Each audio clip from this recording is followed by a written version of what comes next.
Steel Series Siberia V2 Natus Windsor Edition. The official headset of world champions. The sound of victory.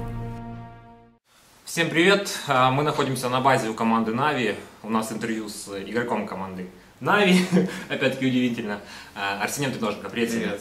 Расскажи, пожалуйста, к чему вы приехали в Киев готовиться? В первую очередь это турнир MCI Beated, который пройдет в эту субботу и воскресенье, конечно же, если мы дойдем.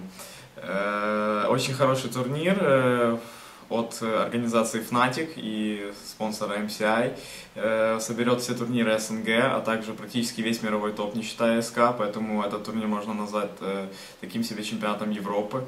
Достаточно внушительный призовой фонд, если брать современные расклады с Counter-Strike. Поэтому мы будем стараться его выиграть и занять только первое место. Но вот второй турнир, буквально вчера решилось, что мы все-таки посетим DreamHack. У нас были некие проблемы, но, конечно же, очень классно, что нам удалось их решить. Единственный минус, что мы не смогли вовремя отдать ответ организаторам и отказались от инвайта. Теперь нам придется побороться за 2 квоты на Биоке. Организаторы пообещали нам помочь с компьютерами, правда, опять же, в последний момент все будет решаться. Ну и, конечно же, система проведения на Биоке — это сингл до одной карты. Достаточно тяжелая для нас система, потому что одну карту всегда можно проиграть, но я думаю, мы соберемся на максимум, в принципе, выложимся и пройдем эту квалификацию. Ну, если говорить про ближайший турнир MCI Beated Russia, там будет много топовых команд, как ты говорил. Не кажется ли тебе, что это модификация, так скажем, похожий турнир на международный Asus, поскольку будет много русских команд, то есть там пару топовых, и тем не менее, вот как ты относишься к этому турниру в плане состава участников? Ну да, схема проведения, она, в принципе, точно такая же, как и Asus. Даже те же организаторы, вроде Димон, проводят. Asus при этом переносится на неопределенный срок, как я слышал. Все то же самое, да, опять же много русских команд, пару украинских и международные. Очень напоминает летний Asus 2010 года, когда Lions заняли первое место. Они как раз тогда выиграли около 10 тысяч за первое место. Ну, и, насколько я знаю, на турнире будет Anexis, команда, которой вы проиграли квалификацию на DreamHack. Расскажи, пожалуйста, вот почему проиграли и, собственно, насколько сильно хотите наказать их на лане? Да нет никакой вражды, особенно желания их наказать. Я по-прежнему уверен, что мы сильнее команда и мы должны показать свой класс. На LAN это идеальные условия по компьютерам, идеальные условия по коннекту своему, то есть это и пинг 5, и хорошая стрельба, поэтому на LAN мы всегда лучше выступали, чем по интернету. Соответственно, я думаю, особого труда нам не доставит обыграть их, но мы опять же будем стараться, и тем более за них будет играть Трейс. Это очень опытный и грамотный игрок, который умеет стрелять отлично и с АВП, и с обычной винтовки. Поэтому, я думаю, только усилит их состав. Но я уверен, что мы их обыграем. На турнире также будут присутствовать ДТС. В последнее время они показывают очень хорошие результаты. Обыграли вас на киевских квалификациях. ЕМ Киев, то есть вы начинаете с 3-го квалификационного раунда, а они уже в групповом. То есть, как ты оцениваешь их, так скажем, прыжок по уровню? То есть они сейчас здесь являются ли они сильнее вас? Ну, судя по турнирам, являются, но вот в душе и как вот противостояние, как ты вот к нему относишься? Ну, тяжело оценивать уровень игры, когда команда, в принципе, еще не показала достойных LAN результатов. Да, они обыграли нас в интернете, да, обыграли поляков в интернете, но, опять же, в современном Counter-Strike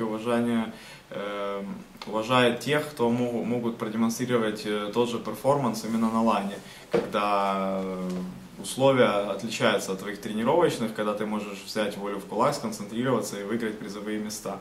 Конечно же, мы смотрели за их играми и сами против них играли, вот отборочные.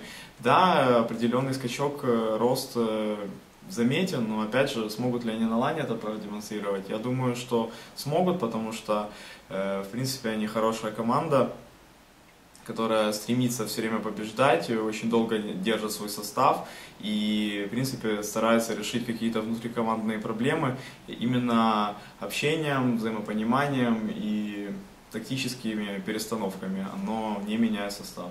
Насколько я слышал, они поменяли капитана. Кто сейчас у них капитанит? Кучер, по идее. Но тоже очень интересно понаблюдать вживую, как он будет капитанить на лане, потому что для меня это был, никогда не воспринимал Кучера как капитана, но в принципе и Зевса никто никогда не воспринимал как капитана, поэтому всегда можно открыть что-то новое в человеке, как оказалось. А что скажешь о том, что у них появилась база? Является ли это залогом какого-то прыжка вот, в рамках карьерного роста, что ли? База, в принципе, это очень хорошая составляющая любой профессиональной команды. Очень хорошо, что они наконец-то поняли, что им нужна база, нашли деньги на эту базу. И, в принципе, это очень удобно, когда ты полностью там 15 дней, 20 дней в месяц живешь с ребятами, все время просто спишь, проснулся, уже ты полностью в игре, полностью в работе. Это очень грамотный ход, поэтому я уверен, что он им поможет. Конечно, мы видели очень много примеров и United команды, и, в принципе, и Moscow Five есть база, у Virtus.pro была база, но очень это не принесло ожидаемых результатов. Поэтому, конечно, еще вот у Форзов была база, и ничего это не дало. Но если грамотно использовать, конечно, то это очень удобно, потому что ты все время как бы в работе. Ну вот, возвращаясь к турниру DreamHack, вы поедете на биоквалификацию. Нет ли, скажем, морального давления, что вы не сразу участники, а вам приходится проходить квалификацию? То есть там наверняка будет много сильных шведских команд, возможно, еще кто-то из Европы.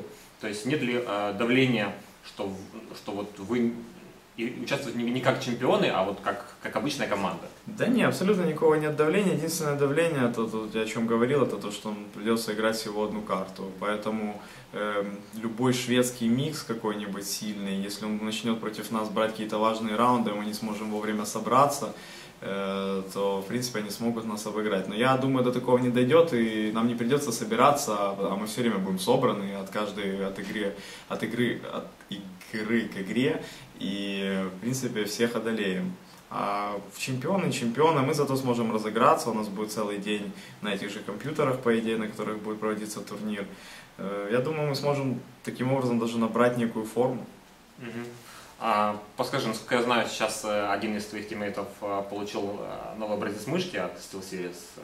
Ты уже имел возможность поюзать это, скажем?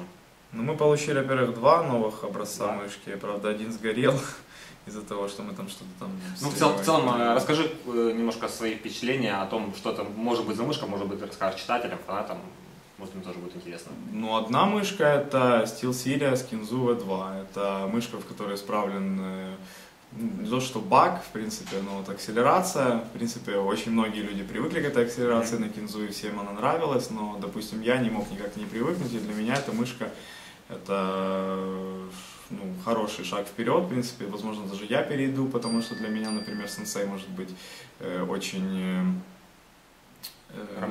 тяжелым, да, и большим. Я всегда играл на более маленьких мышках. Ну а также это вот новая мышка, как это называется, Kana. Да, это абсолютно новый продукт от SteelSeries. Это уже не какие-то там Xi Sensei обновления. Это мышка, которая, в принципе, легкая по весу, не стоит оптика, но вот форма, которая очень напоминает Sensei. Правда, она чуть-чуть буквально меньше. То есть она ближе, наверное, к 1.1 Microsoft, да? Возможно? Да, вот это что-то, в принципе, 1.1А с боковыми кнопками. Вот это мышка, на которой я проиграл всю свою жизнь, и очень жду, когда нам опять пришлют Kana, и я, например, перейду, скорее всего, на нее, потому что это именно то, что мне подходит. Понятно. Смотри, сейчас очень много разговоров идет, что Counter-Strike 1.6 умирает. Мол, скоро выйдет Global Offensive, скажем, и Valve начнут вкладывать в него деньги. Как ты относишься вообще к выражению, что Counter-Strike 1.6 умирает? Насколько я знаю, в принципе, многие говорят уже, что он там 5 лет умирает и никак не умрет. То есть, и будешь ли ты вообще играть, если произойдет такой переход? Все зависит от турниров и от призового фонда на них. Мы, в принципе, еще не играли, потому что бета-тест закрытый, отложен. Мы получили ключи, но не можем скачать игру. Да, получали на SSC ключи, но не можем до сих пор скачать эту игру в Steam. Я не думаю, что выйдет какой-то шедевр. Я ожидаю, в принципе, что все будет достаточно печально.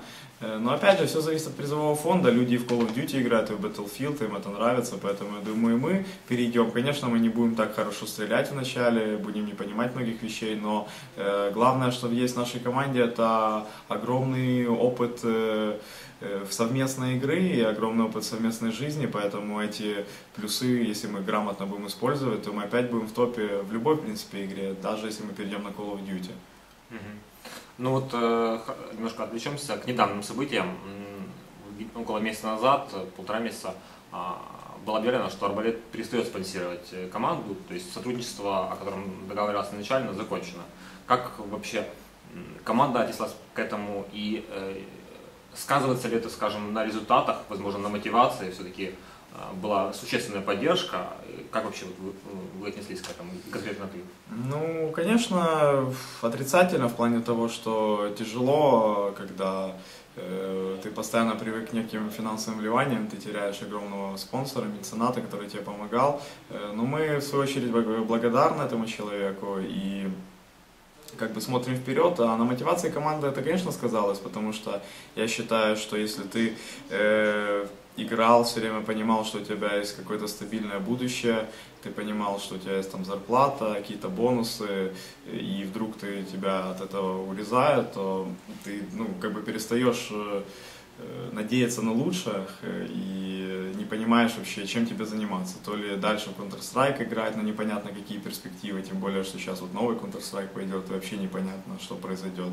Плюс на турнирах очень сильно в этом году урезаны призовые. Допустим, если сравнивать прошлый год и это вообще несравнимые вещи.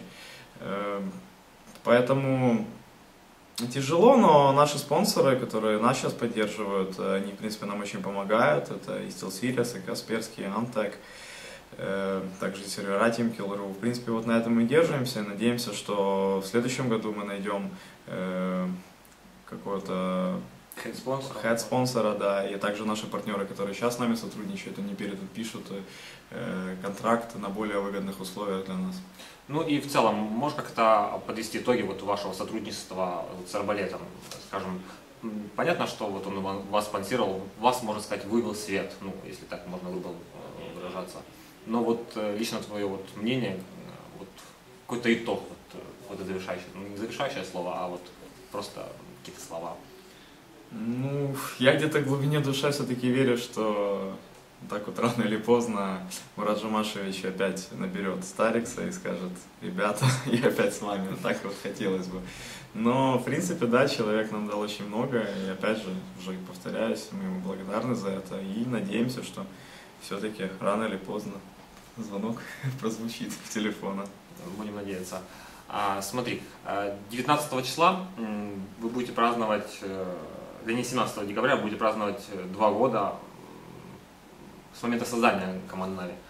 Будет ли это какое-то событие? Как вообще планируете? Может быть, лично где-то посидеть или...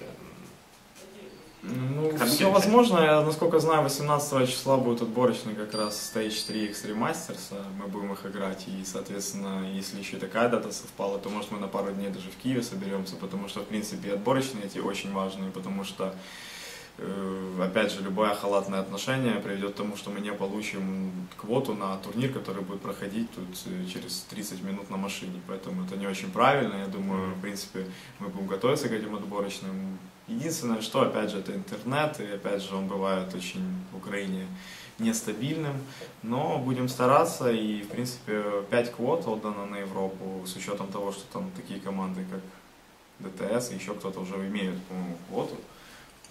Соответственно, мы будем стараться, а именно сам праздник как отметим, но следующий день, ну, в любом случае, да, пойдем где-то посидим, вспомним, как все создавалось, будем смотреть вперед в будущее.